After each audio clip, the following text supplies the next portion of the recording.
खुलुमबाय आं जनाली बर' नोंथांमोनखौ आंनि जनाली बर' रादाबाव बयखौबो बरायनानै लाग्रोनाय जाबाय। दिनै 2023 मायथाइनि 14 अक्ट'बर नोंथांमोननि थाखाय आं गोदान खौरां लानानै फैदों। अन्नानै नोंथांमोना खौरांखौ जोबजासे नायगोन होनना मिजिंथिबाय। निउ दिल्लीआव खामानि मावनो थांना सासे बर' लाइमोननि जिउ खहा। ट्रेनाव जानाय आदाराव बिस मोनजाफ्लांना जानो मोन्दों बे दुखुनांथाव जाथाया। चिरां जिल्लानि बिजनी 3 नं हायनारि गामिनि समर बसुमतारी आरो मावजिपारा गामिनि जायख्लं बर'आ थांनाय रबिबार एबा 8 अक्ट'बर खालि दिल्लीआव खामानि मावनो थाखाय न'निफ्राय ओंखारलांदोंमोन। बेयावनो दिल्ली फारसे थांबाय थानाय समावनो ट्रेनाव ओंखामजों निसा गोनां बेसाद मोनजाफ्लांनानै हुस गैयै जानानै थांनो गोनां जायगाखौ आन्दायनानै गुबुन जायगायावसो ओंखारहैदोंमोन। निसा बेसाद मोनजानायनि जाहोनाव जाब्रबथायाव गोग्लैदोंमोन समर बसुमतारी आरो जायख्लं बर'आ। जाब्रबथाय जानाय सानैखौबो गोदान दिल्लीनि आनसारी नोगोराव थानाय साबदायुं देहा फाहामसालियाव थिसननाय जादोंमोन। नाथाय जोबोद दुखुनांथावदि देहा फाहामसालियावनो जायख्लं बर'आ जिउ गोमायो आरो गुबुन सासे समर बर'आ मेगन नुयै आरो आखाइ बायनानै देहा फाहामसालियाव फाहामथाय लागासिनो दं होनना मिथिना मोन्दों। बेनिखायनो नोंथांमोना गुबुन जायगायाव थांनो थाखाय ट्रेनाव दावबायोब्ला सांग्रां जादो। आसामनि गुवाहाटी नोगोरमानि सिङाव थानाय खानापारानि कयनाधरा ओनसोलाव सोरबा सिनाय मोनै दुथाङा सासे लाइमोनखौ थोंजोङै बिखायाव गुलि गावदों। नाथाय गुलि गावदोंब्लाबो लाइमोना थैयाखैमोन। बिथांखौ लोगो लोगो हस्पिटालाव लांनाय जादोंमोनब्लाबो नाथाय उनाव जिउ गोमायो। गावथारजानाय लाइमोननि मुङा अन्जन नाथ। अन्जन नाथआ बाइकजों लामा फारसे फैबाय थानाय समावनो सिनाय मोनै दुथांफोरा थोंजोङै बिखायाव गुलि गावनानै जाथायसालिनिफ्राय खारखुमा लाङो।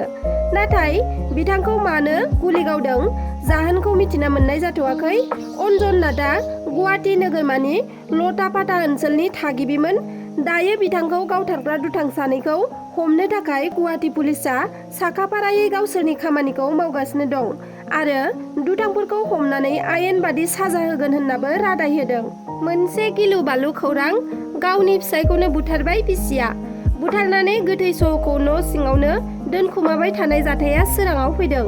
उरिष्यानि केउनझार जिल्लानि सिङाव थानाय कटिपासा गामियाव सासे आइजोआ गावनि फिसायखौ बुथारनानै फिसायनि गोथै सहखौ न' सिङावनो सानथामसिम दोनदोंमोन आरो गोथै सहजोंनो सानथामसिम थाफादोंमोन होनना मिथिना मोन्दों।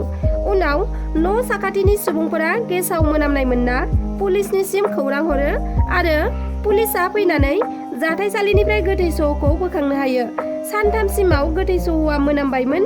बेबादि जाथाया ओनसोलनि सुबुंफोरखौ सोमोनांहोदों।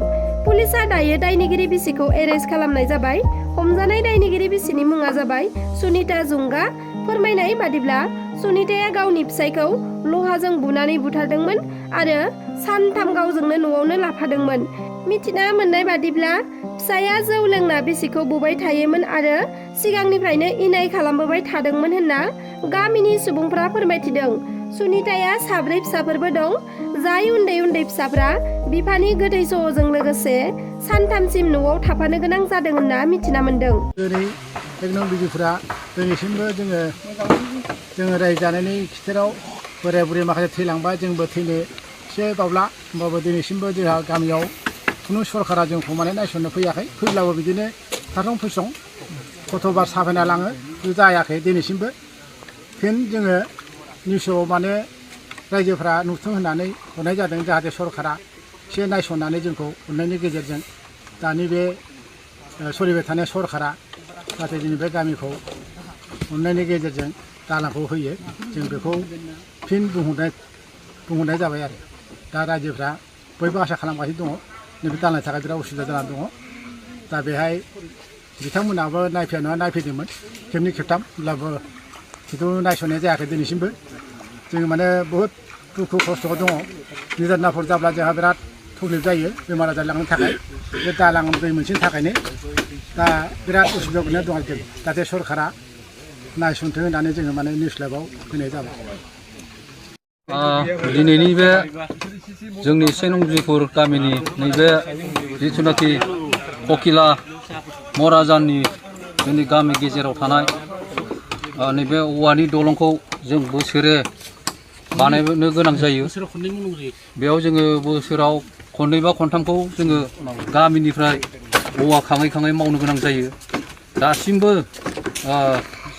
सरकारा फैयो थाङो सिगाङावहाय जेरैबायदि कंग्रेस सरकाराबो जोंनि पन्सायत वासै हाबै गामि गामि हाबनानै सक्ति हिसाबै बुंलाङो जा जोंनि गामिनि मानसियाबो गावबुरा सेक्रेटारि MLA MP फोरनो MLA पन्सायत प्रेसिडेन्टफोरनो आर'नाइ होनानै लेंहरनानै आर'नाइ होनानै सोङोदि आरो सोंनायाव बुङो बिथांमोनहा नोंसिनि दालांखौ एबार इलेक्सन बायबानो मावना होगोन होननानै बुङो नाथाय बै समाव कंग्रेस सरकाराबो बानायना होआखै आरो फैयै दानि गोदान सरकाराबो बै समाव बुंलांदोंमोन नोंसिनि दालांखौ 1 नम्बराव लागोन होननानै नाथाय दासिमबो दिनैनि थारिखआवबो माने बेफोर दालांनि बेबस्थाखौ लायाखै आं बिनिखायनो खावलायदों जाहाथे दा सोलिबाय थानाय सरकारानो बा जोंनि एरियानि पन्सायत प्रेसिडेन्ट बिथांमोनहानो थाबैनो नैबेखौ जोंनि MLA